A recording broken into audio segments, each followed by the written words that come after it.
आप बताइए क्या नाम है आपका? मास्क हटा लीजिए, कोई नहीं, ठीक है। क्या नाम है आपका? दीक्षित। अच्छा, आप साथ रहेंगे? हाँ बिल्कुल। तो ये दीक्षित जी हैं, यानी आप समझ सकते हैं दीक्षित है तो ब्राह्मण है, यही है सर्व समाज।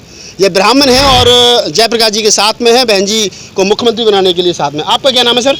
डॉक्टर विशाल भार्गव। डॉक्टर विशाल भार्गव हैं और भार्गव साहब भी जो है वो इस हैं, ये भी ब्राह्मण समाज से, जैसा मुझे बताया। तो आप समझ सकते हैं कि जो ब्राह्मणों की भूमिका है बसपा के साथ में, जो इससे पहले सरकार बनी थी 2007 से 2012 वाली, उसमें ब्राह्मणों की अहम भूमिका रही थी। इस बार भी अहम भूमिका जो है ब्राह्मणों की रहने वाली है।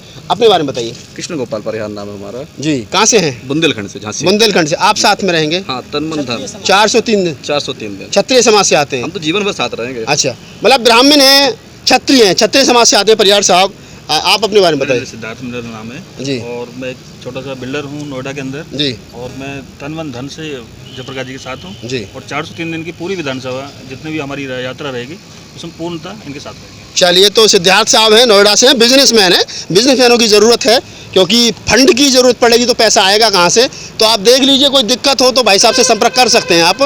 तो आपका क्या नाम है, कहाँ से हैं? मेरा नाम अमित पंत बौद्ध है और मैं गाजियाबाद से निर्दलीय पार्षद हूँ, जनरल सीट पर पार्षद हूँ। देखिए, बड़ी बात है, बौद्ध साहब की बड़ी बात है कि बौद्ध जी हैं, बौद्ध बुद्धिस्ट हैं और जनरल सीट पर निर्दलीय पार्षद हैं, तो उनका भी समर्थन है। कब तक रहेंगे बौद्ध जी आप इनके साथ? तन से मैं इस मूवमेंट में साथ हूँ और हमेशा साथ रहूँगा और जब तक ये यात्रा चलेगी मैं यात्रा में भी साथ रहूँगा। यात्रा में साथ रहेंगे, बिल्कुल साथ। चलिए, एक दो हमारे साथी और हैं जयप्रकाश जी की टीम के, आप अपने बारे में बताएं, कहाँ से हैं? मेरा नाम रजत कुमार है, मैं ग्रेटर नोएडा से हूँ जी। और मेरा भी प्रॉपर्टी का काम है, ज़मीन का ही जी।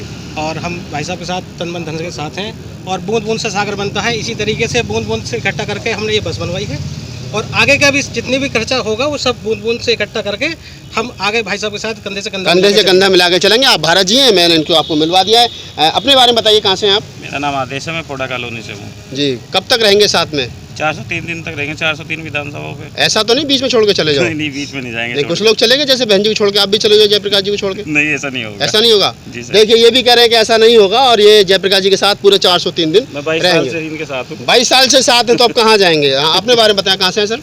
मैं भी गाजियाबाद से। गाजियाबाद से। आप भी 4। हम लोग हैं गाजियाबाद के कौशाम्बी इलाके में और आप मेरे पीछे देखेंगे कि भव्य बस है और मैं कैमरामैन को कहूँगा कि वो दिखाएं इसको थोड़ा सा। 5वीं बार बसपा सरकार उत्तर प्रदेश, आप इसके नीचे देखेंगे तो उत्तर प्रदेश की विधानसभा है।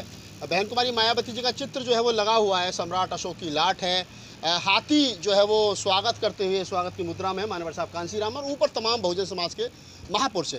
इस बस को बनाने का उद्देश्य क्या है और 5वीं बार बसपा सरकार का जो नारा दिया गया है इसके पीछे का क्या उद्देश्य है? हमारे साथ जयप्रकाश सिंह हैं जो बहुजन समाज पार्टी के पूर्व में राष्ट्रीय उपाध्यक्ष रहे हैं, कोऑर्डिनेटर रहे हैं।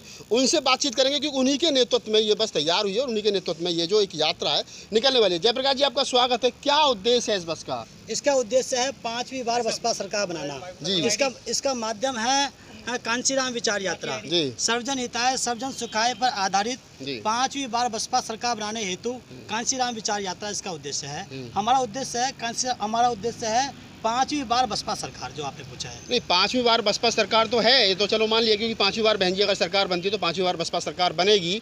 तो इसको निकालने के लिए कहाँ कहाँ आप जाएंगे, किन किन लोगों से मिलेंगे, किन किन विधानसभाओं में जाएंगे, किन किन लोगों का समर्थन है, कौन लोग आपका स्वागत करेंगे? इसमें हम पूरे उत्तर प्रदेश की 403 विधानसभाओं में जाएंगे। पूरे उत्तर प्रदेश की सब जगह हम जाकर के लोगों को समझाएंगे कि सबसे अच्छा जो शासन था वो बीएसपी का था। और रही बात आपकी, जो आपने कहा कि जो स्वागत कौन लोग करेंगे, इसके लिए हमारी टीम पूरे उत्तर प्रदेश में तैयार हो चुकी है। हमें हर एक विधानसभा में 100-100, 200-200, 500 मोटरसाइकिल हमको रिसीव करेंगी, 10-10, 20-20 उसके साथ में गाड़ियाँ रहेंगी। तो वो हमें रिसीव करने के बाद पूरे अपनी विधानसभा में हमें 20 पॉइंट पे वो हमको रोकेंगे। वो हमारी टीम आगे चलती रहेगी, उसमें हम 20 गांव डिसाइड करेंगे जो बड़े बड़े गांव होंगे, बाकी गांवों से हम गुजरेंगे। इस प्रकार से अगर हम 20 गांव में हम रुकते हैं, वहाँ पे झंडा लगाते हैं, हम एक दिन में कम से कम 250-300 झंडे लगाएंगे। किस चीज़ के झंडे लगाएंगे? बीएसपी के झंडे लगाएंगे हम लोग। बीएसपी झंडे लगाएंगे, सभी समाज के लोगों के घरों के ऊपर लगाएंगे हम झंडे को। लोगों को मैसेज देंगे कि बहुजन समाज पार्टी सब समाज की पार्टी है, जैसा बहन जी कहती आई हैं।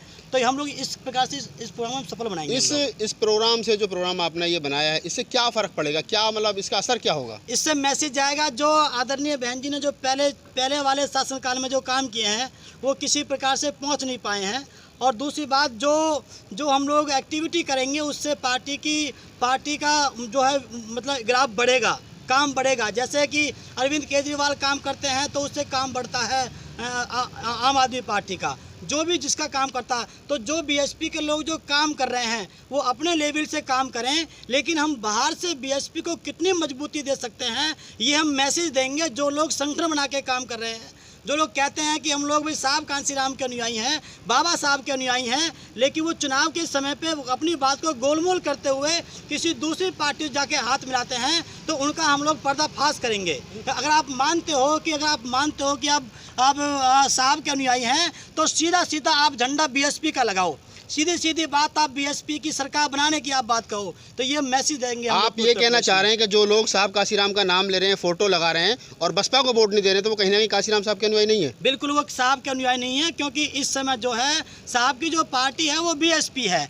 छोटी मोटी बातें खटपट होने की वजह से उसका लाभ उठा करके हमारे जो नौजवान साथी जो थोड़े से अनकेयरडाइज हैं, जो थोड़े जोश में होश को खो देते हैं, उनका लाभ उठा करके वो उनका मिसयूज किया जा रहा है। नई नई पार्टियां बनाई जा रही हैं, तो ये नई पार्टियों का उदय ना हो, बीएसपी कमज़ोर ना पड़े, ये मूवमेंट कमज़ोर ना पड़े, इस देश का नुकसान ना हो, इसी उद्देश्य को लेकर के हम लोगों ने ये काम शुरू किया है। आपने कहा कि बीएसपी पार्टी कमज़ोर ना हो, बीएसपी पार्टी को कौन कमज़ोर कर रहा है? बीएसपी का अपना वोट बैंक है, 35 साल से ज़्यादा राजनीति में हो गए। आपने नई पार्टी का जिक्र किया, तो मैं चंद्रशेखर आज़ाद जो उनकी पार्टी है, आज़ाद समाज पार्टी काशीराम, तो उससे क्या नुकसान हो सकता है जो कल की पार्टी है?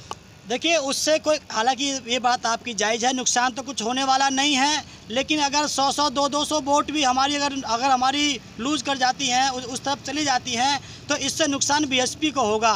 कैसे होगा? जैसे अगर आप 2012 को चुनाव को देखें तो लगभग 100 वोट से लेकर के 5000 वोट तक हम लोग 120 सीटों को हारे थे। कुछ सीटें ऐसी हम 150-200 वोट से आ रहे थे। जैसे आपके बुलंदशहर के अंदर जो सिकंदराबाद विधानसभा है उसको हम 123 वोट से आ रहे थे। अगर हमारी एक बूथ पे 1 वोट और बढ़ जाता तो हम उसको जीत जाते।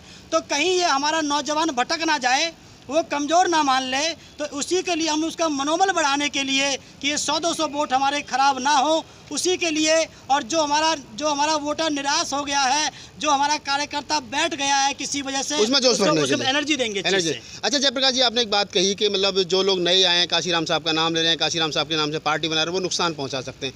आपको पार्टी से निकाल दिया गया, उसके बावजूद भी आप निरंतर पार्टी को मजबूत करने का काम कर रहे हो। ये कौन से लोग हैं, इनके पीछे कौन सी ताकतें जो नाम तो काशीराम साहब का ले रहे हैं लेकिन नुकसान समाज को पहुँचा रहे हैं? देखिए आप देख सकते हो, जैसे कि अभी आपने नाम लिया, मैं स्पष्ट बात करता हूँ, आपने नाम लिया चंद्रशेखर आज़ाद का। आप देखते हैं जब वो अस्पताल में भर्ती होते हैं तो उनसे मिलने कौन जाता है? ये आप स्पष्ट आप लोग जानते हैं कि वो क्या नाम उनका, प्रियंका गांधी जी जाती हैं। तो इस प्रकार से आप महसूस कर सकते हो, वो उनके लोग साफ साफ कहते हैं कि हम लोग कांग्रेस के पक्ष में अपना वोट हम लोग आपकी बार समर्थन करते हैं।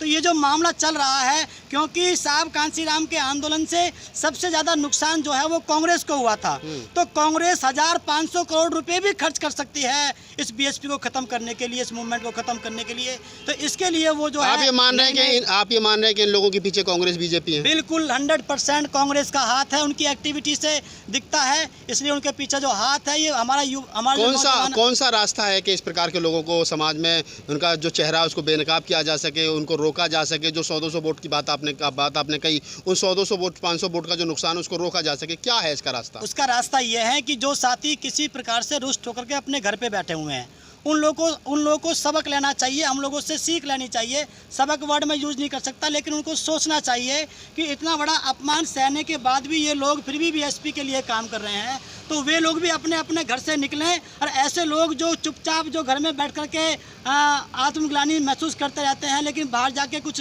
नहीं बताते हैं कि क्या क्या नुकसान हो रहा है, तो वे लोग भी घर से बाहर निकलें और बाहर आके बताएं कि ये नई नई जो पार्टी बन रही हैं ये समाज के लिए, देश के लिए नुकसानदायक होगी। तो इस प्रकार से लाखों लोग बाहर निकल के आएंगे और उसके बाद ये लोग बेनकाम आपको नहीं लगता कि जो अपील आप समाज से कर रहे हैं ये अपील बहन जी को करनी चाहिए तो ज़्यादा मार्मिक होगी? बहन जी तो करती रहती हैं, बहन जी तो समय समय बताती रहती हैं कि जो नई नई पार्टियां बनाई जा रही हैं इनसे आपको सचेत रहना है, बहन जी बोलती रहती है हमेशा।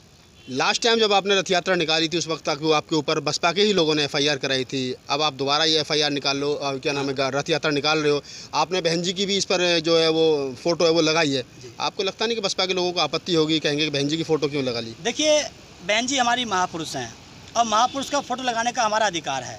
पिछली बार किसी वजह से कुछ भी हुआ हो, लेकिन अब की बार हमें उम्मीद है कि ऐसी अब की बार घटना नहीं ये घटेगी। मान लिया जाए कि बसपा को अंदर खाने आपको समर्थन है बसपा का? मान सकते हैं आप लोग, कुछ भी मान सकते हो, लेकिन बाकी स्पष्ट बात सामने हो जाएगी परसों।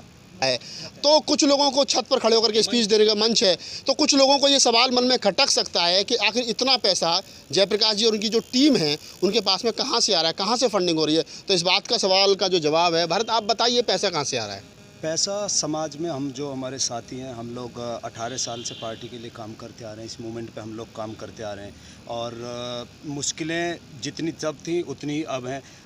तब हम लोग पार्टी में भी खर्च करते थे, अपने स्तर पे करते थे, चाहे हमारे विधानसभा स्तर के, जिला स्तर के या प्रदेश स्तर के लोग कुछ भी कहते हों। हम चुनाव के समय में भी अपने पास से पैसा खर्च करके पार्टी के लिए काम करते थे। आज भी हम वही काम कर रहे हैं। और दूसरी बात, इसके अंदर जो रुकने की जो व्यवस्था हम लोगों ने बनाई है, जो पिछली बार हम 2017-18 में जो हम रथ यात्रा लेकर के गए थे, तो हमने वहाँ कुछ मुश्किलें ऐसी देखी कि हम निकल रहे हैं, कहीं किसी के पास व्यवस्था नहीं है 5-4 लोगों को रोकने की, तो रुकने का वहाँ बड़ा सिस्टम ख़राब हो जाता था। हम लोगों को 30-30, 40-40 किलोमीटर सिर्फ उस गांव में पहुंचना होता था जहां पे हमारे लिए रुकने की व्यवस्था हो, जहां पे हमारे लिए कोई छोटी मोटी खाट खटोली गिर जाए और हम उस पर थोड़ा रात के लिए आराम कर लें। इसमें हम लोगों ने ऊपर और नीचे सारी चीज़ें मिला करके इसमें 15 से 20 लोग आराम से सो सकते हैं, गाड़ी कहीं भी लगा करके खड़ी करके। ये हमने इस गाड़ी को बनाने में कितना खर्चा है? इसमें लगभग तकरीबन सारा ऑलमोस्ट जो है 45 लाख के आसपास खर्चा है। 45 लाख रुपए का खर्चा है। 45 लाख। अब आप जो यात्रा निकालेंगे, जैसा बताया, जो जयप्रकाश जी उन्होंने बताया कि 1 लाख से ज़्यादा झंडे बसपा के आप लगाएंगे, उनकी फंडिंग कैसे होगी? आप सफ़र करेंगे, पेट्रोल की फंडिंग कहाँ से होगी? समस्या तो आएंगी ना? मैं बताता हूँ, हम लोगों का एक दिन में एक विधानसभा हम लोगों को तय करनी है। हमने इसका एवरेज लगाया है, तकरीबन हमको एक दिन में लगभग 20 किलोमीटर के करीब हमको ये गाड़ी चलानी होगी एक विधानसभा में। फिर हम जैसे ही दूसरी विधानसभा में पहुंचेंगे तो लगभग एक दिन का 20 किलोमीटर 25 किलोमीटर हमको इसको रन कराना होगा। और 20-25 किलोमीटर में इसमें ज़्यादा से ज़्यादा हमारा 250-300 रुपये का, या मैक्सिमम आप मान लीजिए 500 रुपये का तेल लग जाएगा। कितने लोग एक साथ में रहेंगे? इसमें 15 लोग हमारे एक साथ रहेंगे। हम सब टीम के लोग हैं, कुछ बाहर के लोग भी? टीम के होंगे, समाज के होंगे, पार्टी के लिए समर्पित लोग होंगे, पॉलिटिकल लोग होंगे, नॉन पॉलिटिकल लोग होंगे, आप जैसे पत्रकार बंधु भी होंगे। कुछ लोग अगर आपको हेल्प करना चाहें, आपको समर्थन करना चाहें, तो कैसे कर सकते हैं? हमेशा दरवाज़ा खुला हुआ है। आप हमें खाने के लिए आमंत्रित कर सकते हैं, हमारा खाने का खर्चा बचेगा, हमारे बनाने वाले का खर्चा बचेगा। कोई कांटेक्ट नंबर अगर आपसे इस यात्रा के दौरान संपर्क करना चाहें? 85 88 88 2101 2102 2103 2104। इसी प्रकार एक सीरीज के 4 नंबर हैं, उस पर हम सब लोगों के संपर्क में ऑलरेडी रहते हैं। चलिए, तो दोस्तों ये जो रथ है, जो खास तौर से गाड़ी है मेरे पीछे खड़ी है, जो मैंने आपको दिखाई, ये वो गाड़ी है जो उत्तर प्रदेश में 5वीं बार बसपा की सरकार बनाने के लिए निकल पड़ी है। और यानी आज ये गाजियाबाद से निकल पड़ी है और कल ये परसों 14 अप्रैल है। 14 अप्रैल बाबा साहब डॉक्टर बी आर अम्बेडकर का जन्मदिन है और उस दिन ये गाड़ी बादलपुर पहुंचेगी, जो बहन कुमारी मायावती जी का पैतृक गांव है। वहां से इसको हरी झंडी दिखाई जाएगी और पूरे उत्तर प्रदेश के 403 विधानसभाओं में घूम कर के लिए बसपा के लिए बोर्ड तैयार करेगी। बसपा का कैडर जो है वो लोगों तक पहुंचाएगी। और जयप्रकाश सिंह ने जैसा हमें बताया कि वो उनका उद्देश्य जो है वो बहन कुमारी मायावती जी को 5वीं बार मुख्यमंत्री बनाना। और आप देख सकते हैं कि ये जो विधानसभा है, ये उत्तर प्रदेश की विधानसभा है। टोटल मिलाकर के मैं कह सकता हूं कि ये जो हमारे महापुरुष ऊपर लगे हैं, SC ST OBC माइनॉरिटी के जो बहुजन समाज के महापुरुष हैं, इनकी विचारधारा को इस विधानसभा तक पहुंचाना एक मेन उद्देश्य है। अगर आपने अभी तक हमारा चैनल सब्सक्राइब नहीं किया है तो सब्सक्राइब करें और घंटी का बटन बिल्कुल भी दबाना ना भूलें, ताकि सभी लेटेस्ट खबरें पहुंच सकें आप पे सबसे पहले।